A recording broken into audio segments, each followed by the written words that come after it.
Hi friends, आपका हमारे YouTube channel meals and gadgets में स्वागत है। आज हम 4 तरह के लच्छा पराठा बनाएंगे। हमारे चारों तरह के पराठों में भर भर के लच्छे पड़ेंगे, लेकिन सभी पराठों को बनाने का तरीका अलग अलग होगा। सबसे पहले हम पराठों के लिए आटा मलकर तैयार करेंगे। इसके लिए हमने आधा किलो आटा लिया है। आटे में हम 1 टीस्पून नमक डालेंगे, 1 टेबल स्पून देसी घी डालेंगे और आटे को बहुत अच्छी तरह मल लेंगे। थोड़ा थोड़ा पानी डालकर हमें इस आटे को नॉर्मल आटे से कुछ टाइट मलना है। आटे को मलने में 1 गिलास पानी लग जाएगा। आटा मलने के बाद थोड़ा सा घी लगाकर इस डो को 5 से 7 मिनट तक हमें खूब रगड़ रगड़ कर मलना है, ताकि इसमें इलास्टिसिटी पैदा हो जाए। इस पूरी प्रक्रिया में 1 टेबल स्पून घी और लग जाएगा। ये लच्छा पराठे का पहला सीक्रेट है।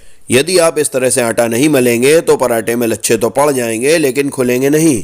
हमारा आटा मलकर बहुत अच्छी तरह तैयार हो चुका है। इसे ऊपर से चिकना कर ढककर 4-5 मिनट के लिए रेस्ट पर रख दें। अब एक बोल में 4 टीस्पून देसी घी निकाल लें और इसमें 1 टीस्पून मैदा डालकर अच्छे से मिला दें। अगर हम देसी घी में मैदा नहीं मिलाएंगे तो घी लगाकर हमें मैदा पराठे में डस्ट कराना पड़ेगा। ये लच्छा पराठे का दूसरा सीक्रेट है कि केवल देसी घी लगाने से पराठे में लच्छे तो पड़ेंगे, लेकिन खुलेंगे नहीं। 15 मिनट हो गए हैं। अब हम आटे को 2-3 बार और अच्छी तरह मलकर चिकना करेंगे।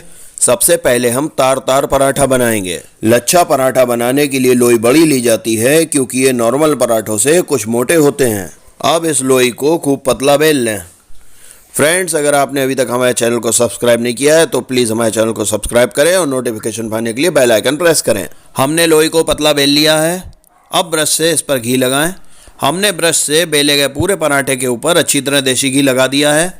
अब पिज्जा कटर या नाइफ से इस बेली गई और घी लगाई हुई पराठी के बहुत पतले पतले स्ट्रिप्स काट लें। हम स्ट्रिप्स काटने के लिए पिज्जा कटर का यूज़ कर रहे हैं और ये देखिए कितनी आसानी से हो रहा है। हमने पूरे पराठे से स्ट्रिप्स काट लिए हैं। तार तार पराठा बनाने के लिए आपको जितने महीन तार चाहिए उतनी पतली स्ट्रिप काटें। अब एक नाइफ से धीरे धीरे पराठे की स्ट्रिप्स को समेटते हुए इकट्ठा करें। देखिए कितनी आसानी से सारी स्ट्रिप्स इकट्ठी हो रही हैं। जब सभी स्ट्रिप्स इकट्ठी हो जाएं तो इस पर ऊपर से घी लगा दें। पूरी लेंथ पे घी लगाने के बाद 2 उंगलियों के बीच में लेंथ को लपेटकर इसे लोई का शेप दें और लेंथ का आखिरी सिरा नीचे से लोई के बीच में कर दें। हमारी तार तार पराठे की लोई अब तैयार है। इस लोई को बनाकर फ्रिज में आधा घंटे के लिए रख दें।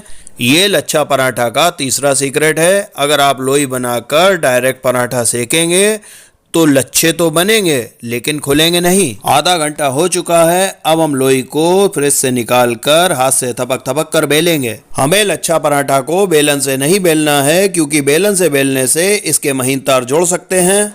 ये लच्छा पराठा का चौथा सीक्रेट है कि हमें लच्छा पराठा को बेलन से नहीं बेलना है। कुछ लच्छे पराठे को हम लोगों को बेलन से बेलना पड़ता है, लेकिन उनके रिजल्ट में फ़र्क आ जाता है। हमने पराठे को हाथ से थपक कर बेल लिया है। अब इसे गरम तवे पर डाल दें और सिकने दें। जब पराठा एक साइड से थोड़ा सा सिक जाए तो इसे पलट दें। पलटने के बाद पराठे पर देसी घी लगाएं और देसी घी लगाने के बाद एक बार फिर पराठे को पलट दें। पलटने के बाद पराठे के दूसरी साइड भी घी लगा दें। इसके बाद स्पैचुला से बहुत हल्के हाथ से दबा दबा कर पराठे को सेकें। स्टील के कोचे से पराठे को ना दबाएं, क्योंकि पराठे के तार बहुत सेंसिटिव इशू है। इससे तार बिगड़ सकते हैं। ये हमारा लच्छा पराठे का 5वां सीक्रेट है। हमारे लच्छा पराठे की परतें खिलना शुरू हो गई हैं। देखिए कितनी परतें खुल के आ रही हैं। हमारा पराठा सिक चुका है। इसे प्लेट में डाल दें और जब इसे आप हल्के हाथ से चारों तरफ से पुश करेंगे तो ये तार तार होकर खिल उठेगा। ये हमारे लच्छा पराठे का 6वां सीक्रेट है। देखिए हमारा पराठा कितना सुंदर लग रहा है। ये जितना सुंदर है खाने में भी उतना ही टेस्टी है और इसकी महक भी बहुत सौंधी है। हमारे नंबर 2 लच्छा पराठे का नाम है चूर चूर पराठा। एक लोई को लेकर खूब पतला बेल लें। पूरी बेले हुए पराठे पर ब्रश से घी लगा लें और बेले हुए पराठे को एक तरफ से उठाकर पेपर फैन के तरीके से फोल्ड करना शुरू करें। एक तरफ से उठाकर दिखाई हुई विधि से पराठे को फोल्ड कर प्लेटें डालें। आपको जितना चूर चूर पराठा चाहिए प्लेटें उतनी पतली बनाएं। बेले हुए पराठे में प्लेटें डालना बहुत आसान है, इसमें कुछ भी टेक्निकल नहीं है। बेले हुए पूरे पराठे में प्लेटें बन जाने के बाद इस लेंथ को खींचकर कुछ लंबा करें। ब्रश से देसी घी लगाएं। आपको लग रहा होगा कि देसी घी बहुत लग रहा है, लेकिन ये लच्छा पराठे का 7वां सीक्रेट है कि बिना ठीक से घी लगाए पराठे की परतें बनेंगी तो, लेकिन खुलेंगी नहीं। अब इस लेंथ को एक सिरे से रोल करते हुए आखिरी तक लाएं और आखिरी हिस्सा लोई के नीचे दबा दें। हमारे चूर चूर पराठे की लोई अब तैयार है। अब हम इस लोई को हाथों से थपक थपक कर बेल लेंगे और पहले बताए गए सेम प्रोसेस से सेक लेंगे। सिके हुए पराठे को चारों तरफ से हल्के हाथ से पुश करेंगे और लीजिए, पुश करते ही हमारा खिला हुआ चूर चूर पराठा तैयार है। हमारे तीसरे लच्छे पराठे का नाम है तिल तिल पराठा। एक लोई लें, उसे खूब पतला बेलें। बेले हुए पराठे के ऊपर देसी घी लगाएं। अब इस पराठे पर 20 से आधा कट लगाएं। आधे पराठे में कट लगाने के बाद एक कोने से शुरुआत करते हुए पूरे पराठे को रोल कर एक कोन का शेप दे दें।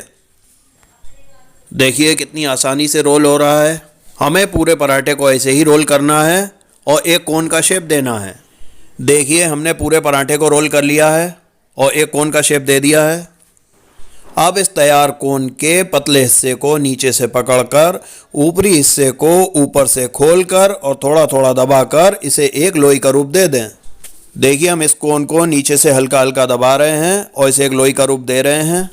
कोन के ऊपरी हिस्से को भी हम खोलकर हल्का हल्का दबा रहे हैं और लीजिए हमारे तिल तिल पराठे की लोई अब तैयार हो चुकी है। हमें एक बात बहुत अच्छी तरह ध्यान में रखनी है कि लच्छा पराठा की लोई तैयार करने के बाद उसे आधा घंटा के लिए फ्रिज में रखना है। इस लच्छा पराठा को हम बेलन से बेल कर तैयार करेंगे क्योंकि हम इसमें तिल का प्रयोग करेंगे। तिल लगाकर पूरे पराठे को बेल लें। हमारा पराठा बेलकर तैयार हो चुका है। अब इसे गरम तवे पर डालें और बताए गए प्रोसेस से पराठा सेक लें। हमारा पराठा सेक कर तैयार हो चुका है। इसे प्लेट में निकाल लें। हल्के हाथ से पुश करें, पराठे की परतें खिल जाएंगी। हमारे चौथे लच्छे पराठे का नाम है खुसखुसा मसाला पराठा। इस पराठे को बनाने के लिए हम नॉर्मल साइज से बड़ी 6 लोइयाँ लेंगे। हमने 6 लोइयाँ ले ली हैं। इन सभी लोइयों को एक साइज का बेल लेंगे और टिफ़िन के एक ढक्कन से सभी बेली हुई पराठों को काट लेंगे ताकि हमारे सभी पराठे एक नाप के रहें। बेल कर काटे हुए हमारे सभी पराठे अब तैयार हैं। इन पर घी लगा लें।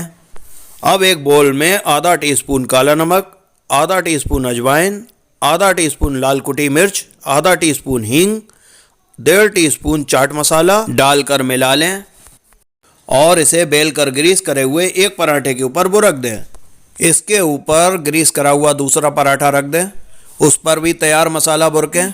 हम अपने सभी बेले हुए पराठों के ऊपर मसाला बुरकते जाएंगे और उन्हें एक के ऊपर एक रखते जाएंगे। हमने बेले हुए सभी 6 पराठे एक के ऊपर एक रखकर सेट कर दिए हैं। अब इस पराठे के पूरे बंडल को रोल कर लें। देखिए हमारा रोल तैयार हो चुका है। इसे हाथों से थोड़ा सा दबाकर और रोल करके थोड़ा सा लंबा कर दें और इस रोल में कट लगा के पराठे की 4 लोइयाँ निकाल लें। हमने इस रोल से 4 लोइयाँ काट ली हैं। अब काटी गई एक लोई को लें, लंबाई में खड़ा करें और लोई को थपथपा कर बेलना शुरू करें। देखिए हमारी इस लोई में अनगिनत परतें खुल रही हैं। लेकिन फ्रेंड्स याद रखिएगा, इस लोई का पराठा बनाने से पहले हमें इसे आधा घंटा के लिए फ्रिज में रखना है। लोई पर कलौंजी लगाकर थोड़ा सा बेलें ताकि कलौंजी लोई में चिपक जाए। उसके बाद लोई को हाथों से थपथपा कर बड़ा करें। हाथों से थपथपा कर जब हमारा पराठा बिल जाए तो इसे तवे पर सेक लें। ये पराठा खाने में बहुत ही खस्ता, चटपटा और मसालेदार बनता है। सभी इस पर टूट पड़ते हैं। हमारा चौथा लच्छा पराठा भी अब सिक कर तैयार हो चुका है। इसे प्लेट में निकालें, चारों तरफ से हल्का सा पुश करें, हमारा लच्छा पराठा खिल जाएगा।